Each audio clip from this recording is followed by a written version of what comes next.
Zupełnie przypadkiem przy śniadanku znaleźliśmy taką oto gazetę. Zatem rozłóżmy. Yucatan. Devoción y esperanza. De política y cosas peores. O, i jest tutaj na końcu Noche de magia y alegría. I jak widać, wczoraj było święto trzech króli. Trzech króli. I tutaj jest coś o tych wydarzeniach. Jest między innymi ciasto La Rosca.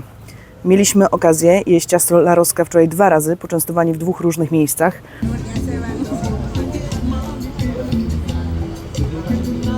I chodzi o to, że każdy randomowo odkraja sobie jakiś kawałeczek, który sobie wybiera i można w tym cieście znaleźć Jezuska, co oznacza, że trzeba zrobić imprezę w lutym. Może być to też pierścionek, co oznacza, że hajtasz się w tym roku. A może to też być naparstek, co oznacza, zostaniesz singielką do końca życia. Myśmy znaleźli nic w naszych kawałkach ciast w 2 okazjach, kiedy próbowaliśmy. Także nada. Ale zacznijmy od początku. Jesteśmy w miasteczku Valladolid, które zostało założone w 1543 roku przez Hiszpanów. Jego nazwa pochodzi od miasta Valladolid w Hiszpanii, które wówczas było stolicą Królestwa Kastylii. Valladolid słynie z pięknej kolonialnej architektury i uzyskało tytuł Pueblo Mágico, co oznacza, że jest uznawane za miejsce wyjątkowe pod względem kulturowym, historycznym i naturalnym.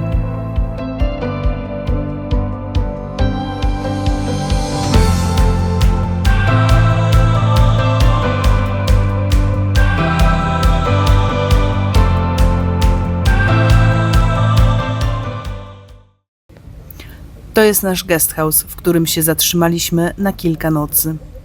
Bardzo przyjemne miejsce z przemiłą obsługą. Jest 8 rano, zjedliśmy śniadanie. Na śniadanie była jajecznica z jakimiś takimi liśćmi zielonymi. To bardzo mi pasuje. Tomek mówi, że to jest szpinak. Ja nie jestem do końca przekonana. Jakieś liście. Było pysznie, do tego fasola, tacosy, w które to się zawijało, czyli takie placuszki. No i był ostry sos. Esto es chile habanero y un chile que se llama Xcatic. Es de aquí, es local el chile. Se queman aquí, se asan. Pani mi wytłumaczyła, że to jest salsa zrobiona z wędzonych papryczek habanero i to potem się marynuje w zielonej pomarańczy z limonką i solą. Super ostre. No i mam nadzieję, że dobrze to zrozumiałam, ponieważ mój hiszpański wciąż jest, no wiecie. Ale poza tym, to też bardzo intryguje mnie ta roślinka, która jest za mną i rośnie nam pod oknem.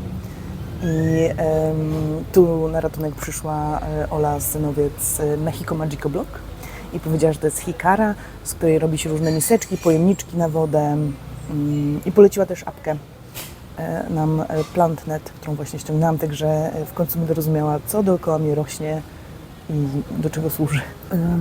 Zaraz się zbieramy i będziemy jechać, żeby zobaczyć pierwszą w moim życiu cenotę.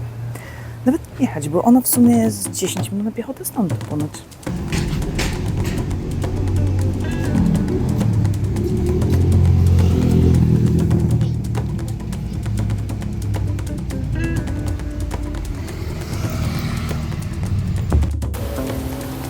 No dobrze, to czas na pierwszą cenotę.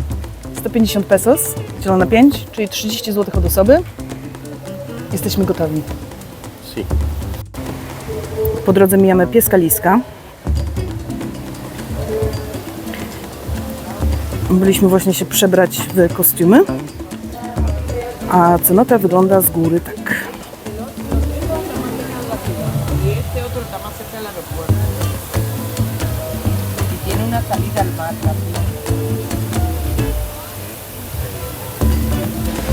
Ten pan, pani ma pełen relaks.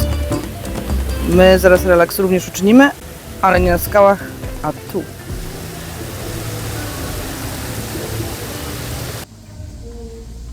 Do cenoty wchodzi się takimi schodkami przez jaskinię.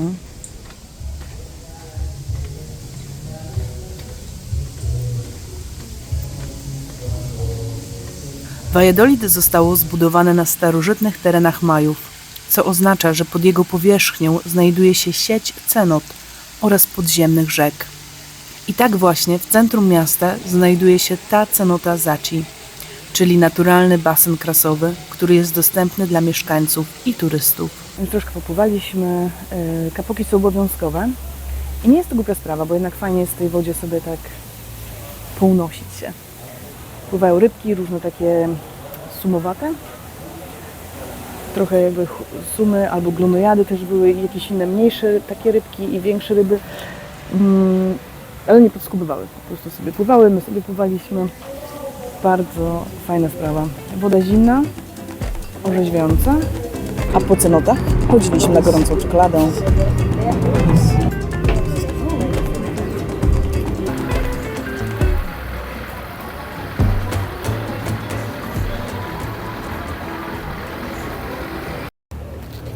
Popływali.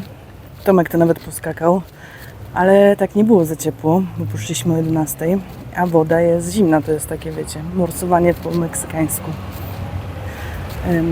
A jak wiadomo, woda wyciąga, więc soczek jabłkowy i trzeba upolować coś do jedzenia. Jak było? Fajnie i skoczyłeś też, nie? Z wysokości tam. Doszliśmy do restauracji i pani przyprowadziła nas do stolika i dała nam 3 przedmioty. Pierwszy to jest spray na owady, drugi to jest pojemnik na chusteczki, który nie posiada chusteczek, ale posiada inną funkcję. Mianowicie z jednej strony mamy dostęp do Wi-Fi, z drugiej strony mamy dostęp do menu i w momencie, kiedy będziemy gotowi do tego, żeby złożyć zamówienie, naciśniemy tego kurczaka.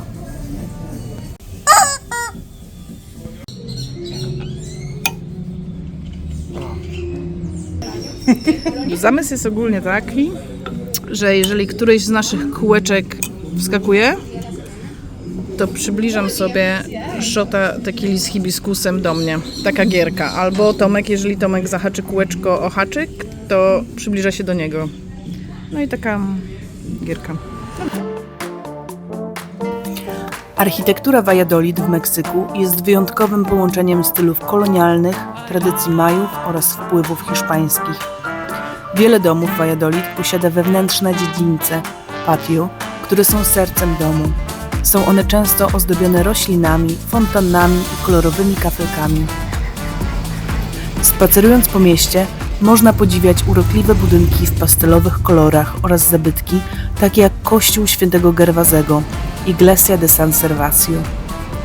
Nie wszyscy wiedzą, że wiele domów w Valladolid ma ukryte wejścia do małych cenot. Mieszkańcy czasem korzystają z nich jako prywatnych basenów. To unikalny przykład, jak naturalne formacje krasowe są wkomponowane w codzienne życie miasta. Dodatkowo naukowcy odkryli, że pod Valladolid znajduje się złożony system jaskiń, który wciąż nie został w pełni zbadany. Pomimo turystycznej popularności, Valladolid zachowuje spokojny i autentyczny klimat małego miasteczka, co czyni je idealnym miejscem na relaks po intensywnym zwiedzaniu. Weź wytłumacz, o co chodzi. Czemu Cię to auto tak zaintrygowało? Ja Cię proszę. Ponieważ to jest Opel Corsa, sprzedawane pod marką Chevrolet i jest to model Corseratti Pickup. Nie do końca spotykany w Polsce, pod marką Opel, czy też w Anglii, w Vauxhall. Były modele dostawcze, które się nazywały Combo. Krystian powinien pamiętać komboloty. Natomiast Pickup to było po prostu życzenie Buinosa. Buinos chciał, żebym mu sfotografował Corsę Pickupa. No to pozdrawiamy Buinosa. To idealne miejsce na odpoczynek w gorącym klimacie Yucatanu. Miasteczko tak naprawdę ożywa dopiero po zachodzie słońca. To wtedy ulice się zapełniają sprzedawcami i przechodniami. Dla każdego coś miłego. Codziennie o 21:00 jest też pokaz świateł na kościele przy głównym rynku Iglesia de San Servasio. Projekcja przedstawia historię półwyspu Yucatan, począwszy od uderzenia meteorytu przez kulturę Majów i kolonizację, aż po współczesność. Widzowie mogą zobaczyć ilustracje związane z dawnym miastem Ekbalam oraz historią samego kościoła San Servasio.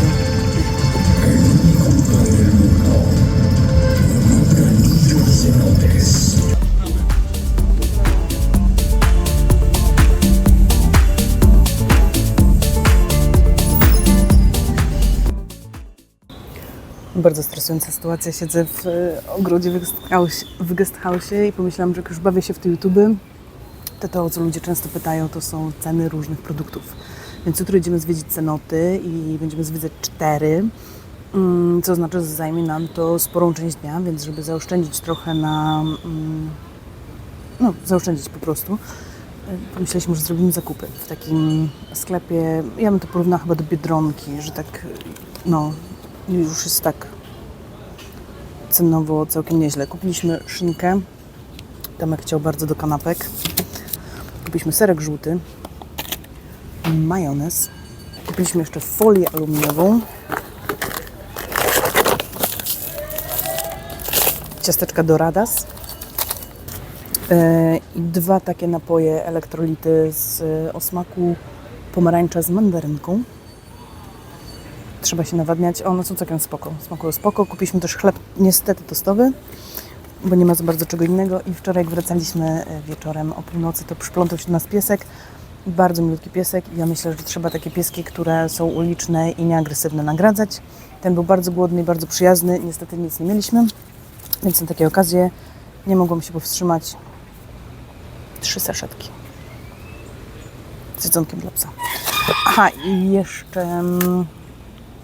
jeszcze banany kupiliśmy. I za wszystko zapłaciliśmy 263 z groszami. 263 pesos z groszami, czyli jakieś 50 parę złotych, jak liczę. I oczywiście, że cupnęłam sobie tutaj tylko na chwilę i już mnie użarło w stopę jakiś komar. To jest niewiarygodne. Ostatnia rzecz, kupiliśmy jeszcze od babci, takiej na ulicy, co siedziała, wiecie, w takiej ładnej meksykańskiej bluzie, tu z kwiatami takimi wyszytymi.